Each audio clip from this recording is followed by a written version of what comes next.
this is Jack Tiggleman. I'm here with right wing Philadelphia Flyers Mike Knuble, and I'm just going to ask him a few questions here.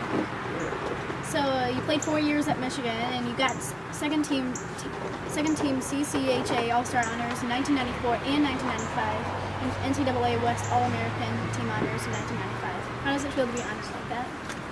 Well, it was good. It was a lot of fun, and Michigan was a great experience for me. I came a long way there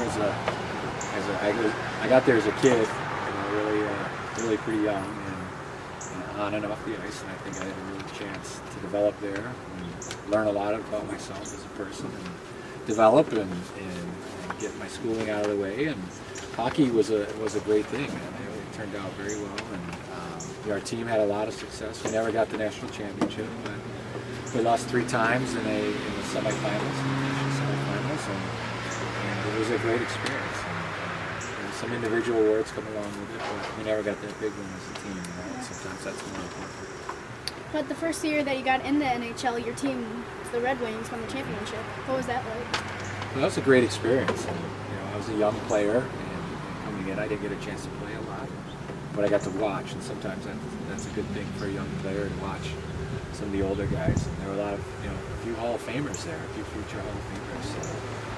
Most notably, guys with those 3 guys, Brendan Shannon, and they were some of the guys that carried the team there. And they were great pros back then, and it was a good thing to be around them and learn from them, learn what it takes to be a professional, and what it would take to stay in the NHL, and then you get the results. If you do the right things on and off the ice, you get the results as a team, and you win a championship. Yes. And then for the second straight year, the team wins again. Did that set pretty high expectations for your career? Yeah, I got a lot of things thrown at me right away. A lot of positive things happen. And, sometimes as a young player, you take it for granted that it comes pretty easy, and that every year is going to be like that. And as I played on my career, I realized that that's the exception. I kind of came in, and that seemed to be the rule that you show up and the team wins or whatever. And so there were a lot of great things, man. There were great memories, and even though it's 10 years ago now, there are a lot of good things and a lot of good times. And it's amazing, even though they won this year, there's still a core group of guys there. Some of the guys that were there when I was there, they're still playing there. So it's a pretty neat situation for them. Do you kind of wish that you were still playing on that team, or do you like the Flyers? I think so. I think because when I left there, I wasn't even an everyday player in the league. I think my career's come along, and I kind of realized who I am as a player and had some success.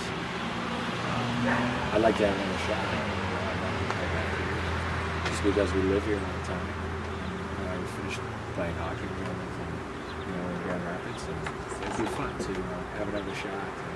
If things go well in Detroit, it would be fun, but if you were to fail, then everybody would see that too.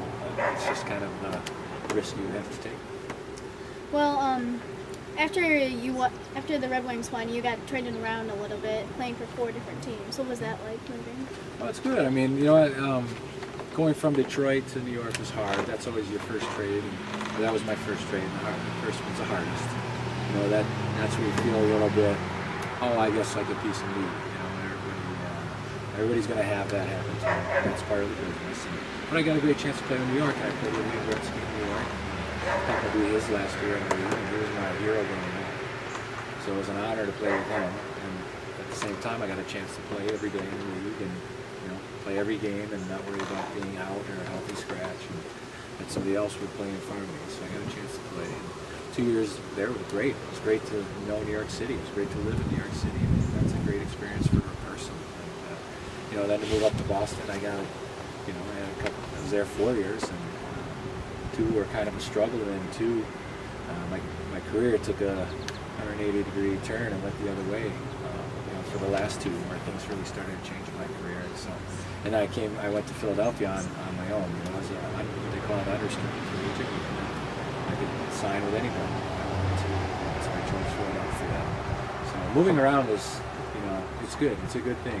It's tough, and sometimes you have to move your wife and your kids and all that. But career-wise, my moves have been very positive.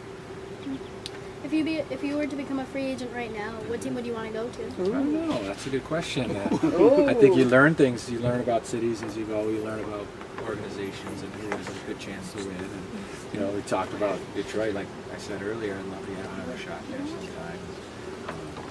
You know, that would probably be one of my great destinations. I think Chicago would be a fantastic city to play in.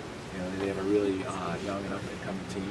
Maybe they wouldn't want an older guy like me. And whereas Detroit seems to give older guys a little bit of a chance. But you know, I like, you know, those two would be the only teams in the West. And I prefer, you know, I played in the Eastern Conference for so long. I probably, you know, want to stay in the Eastern Conference somewhere just because I'm very comfortable with that conference. Well, in the blackout of 2004, why did you choose the Swedish Elite League? Well, it kind of worked out, kind of a funny story. When I was a freshman in Michigan, there was a senior player there. His name was Mike Knuble. He's from Ann Arbor. And then when he completed his career at Michigan, he went over to Sweden to play.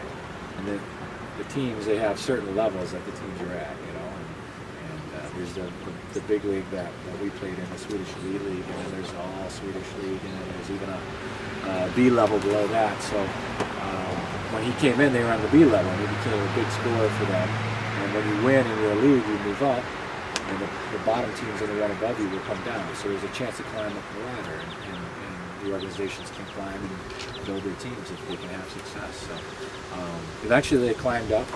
He was over there about ready to quit, come back to the States, and they didn't want him to go, and he was the type of guy that would learn Swedish on his own. So he went to business school there in the town that we played in, and now he's president of the team. So he was a connection. He brought myself there. He brought Glenn Morrison as well from Morrison played Vancouver. So another Michigan guy. He won the Hobie Baker at Michigan.